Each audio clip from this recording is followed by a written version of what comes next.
the executive director of the newly launched Pinpoint Policy Institute. He's joined me now, and the timing is perfect because we were just discussing the economy under Joe Biden, how 27% of Americans are skipping meals because they can't afford the cost of food. Gordon, nice to have you on the program. Thanks so much for having me on. Yeah, I don't know if you heard that statistic, but a recent poll, 27% of Americans say they're skipping meals to keep the cost of food under control. And they're also buying less healthy options because it's just cheaper and so on and so forth. He is starving not just the American economy, but Americans directly. What do you say, Gordon? Well, I think that speaks to the challenge that is inflation under the Biden administration. Fundamentally, the cost of goods has outpaced the wage gains that Americans have seen since Joe Biden took office. And that's just an irreducible fact of this administration. And the reason for that is government, right? I mean, Milton Friedman can explain it pretty simply. One thing creates inflation. Of course, Milton's passed now, but Milton Friedman, 1976 Nobel Prize winner in economics, said that only one thing causes inflation. He's, of course, right. That is government and its printing press. Correct? That's fundamentally true. Is too many dollars chasing too few in scarce goods and services, and that's what we've seen under this administration. Right. So how do we get back on track in the economy? Because it's this inflation that's persistent. We're now seeing the possibility that, and I don't understand this, Gordon, you weigh in on this. The Fed says they might lower interest rates in September. The only reason they would do that would be political motivation. There's no other justification for lowering the interest rates at this point if your goal is 2% inflation, because we're still nowhere near that, are we? So you're exactly right. This so-called last mile of inflation control has proven quite stubborn. I've been encouraged by the public remarks recently from Federal Reserve officials who've observed this fact, which is that inflation has proven more stubborn than they'd anticipated. That, to me, suggests that they're going to do, and they've said this as much, Chairman Powell has said this, that they're going to do what they need to do to get inflation under control.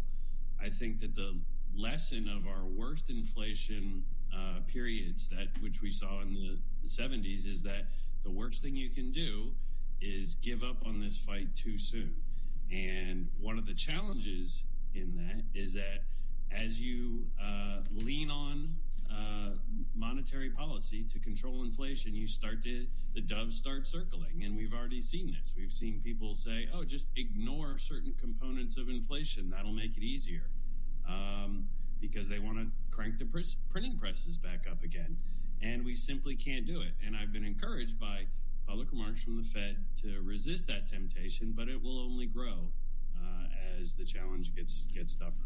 As I look at some of the things that are the drivers of inflation, though, one of the things that continues to come down over the last few weeks anyhow, and I don't know how long this lasts, the price of oil, West Texas Intermediate at 77.5, Brent crude, the world standard at 81.40 a barrel. I mean, those are pretty low prices, and people keep saying it's going to go to 100, 125, and yet it goes up a little bit, and then it falls right back to where it's been consistently. Why? So one of the reasons why the Federal Reserve, when they look at inflation, they tend to exclude energy. More volatile.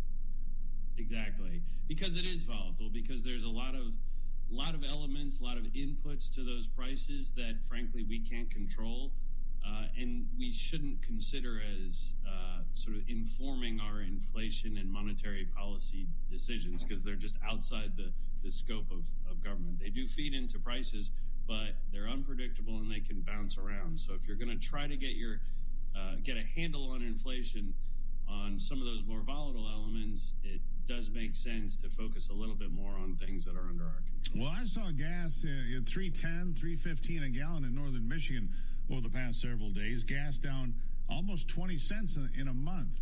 And again, during the summer driving period, the gas should go up. I'm going to guess it's going to rebound. We'll see higher prices by the time we get to fall. But it is good news for people, right?